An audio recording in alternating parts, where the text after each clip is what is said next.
All right, and the last video for this go around is that we're going to be talking about the import random module. Remember that we imported math in the math operators video? Well, in this video, we're going to do a bunch of different random kind of things. So we're going to use a module called random. So we're going to import that, which means import random, and it's a lowercase r.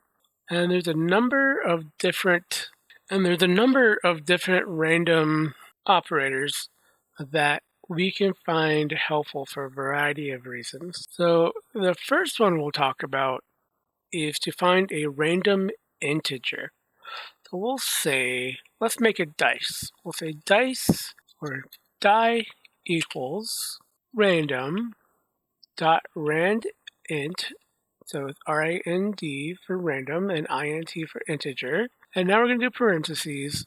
Now in the first number, we can put what the lowest number will be and comma. And then the second number will be what is the highest number we're going to have in our random.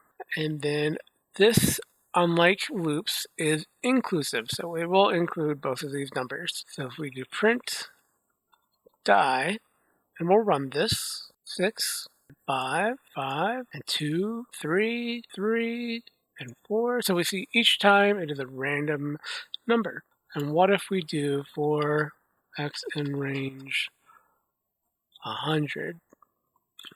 Make sure our indentation is correct. And then we do this, we're going to get a random number from 1 to 6 100 times.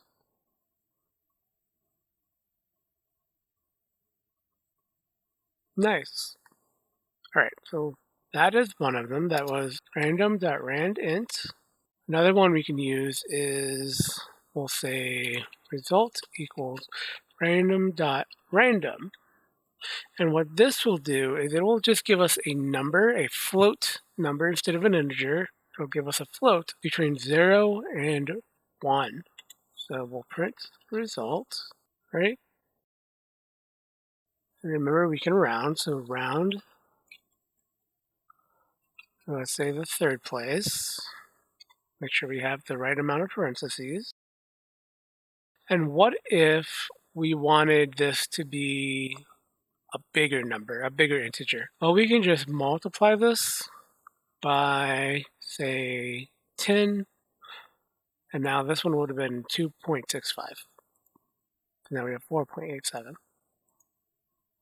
Or what if we want to do 100?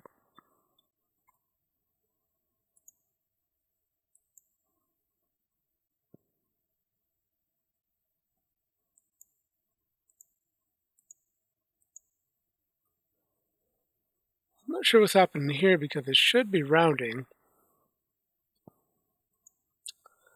but we still see the hundreds place. We can do 1,000.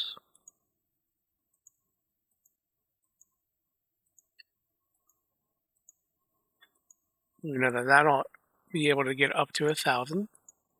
That one was really close, 958. All right, so this is random.random.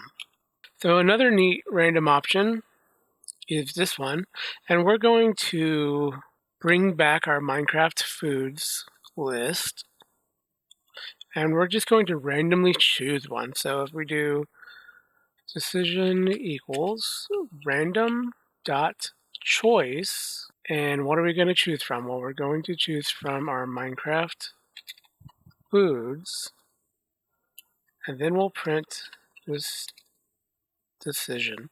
We have chicken, we have apple, we have chicken again, chicken, we're really liking the chicken, carrots, chicken, cookies, cookies, steak, carrots. You'll see each time it is random. There's another one that's very similar, that is choices. This time we can put k equals, and that's the sample size. So now we can choose 3. Or we can choose whatever number is next to the k. So let's do 2. And we got bread and chicken. beetroot, and steak, and we'll see that this format means that it was saved as another list. And remember, we can print that list. So I'm going to save this up here real quick. Random.choice. Let's do 6. And we'll notice that sometimes we can get the same result. We see we got chicken in there twice, carrots in there twice. But this is just random choices of our list. Now we can actually even change our list itself by doing my random.shuffle. What are we shuffling? We're shuffling Minecraft foods. And now this one's a little different because we don't have to save it as a new variable. It's actually taking the existing list and shuffling it. So if we print, we'll do the for loop again. For food in Minecraft foods, print food.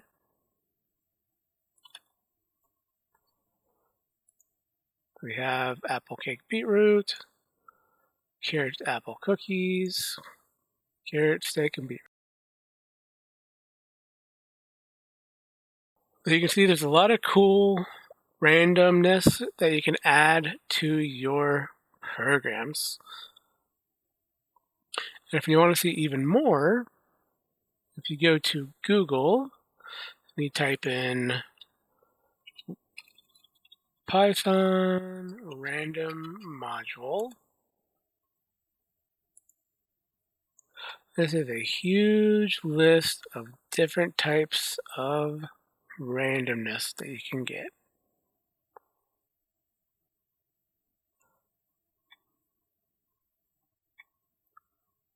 And there's some examples on the bottom too. Okay, so this was a short video, but I think adding some randomness to your programs is a lot of fun. So hope you enjoyed as much as I do.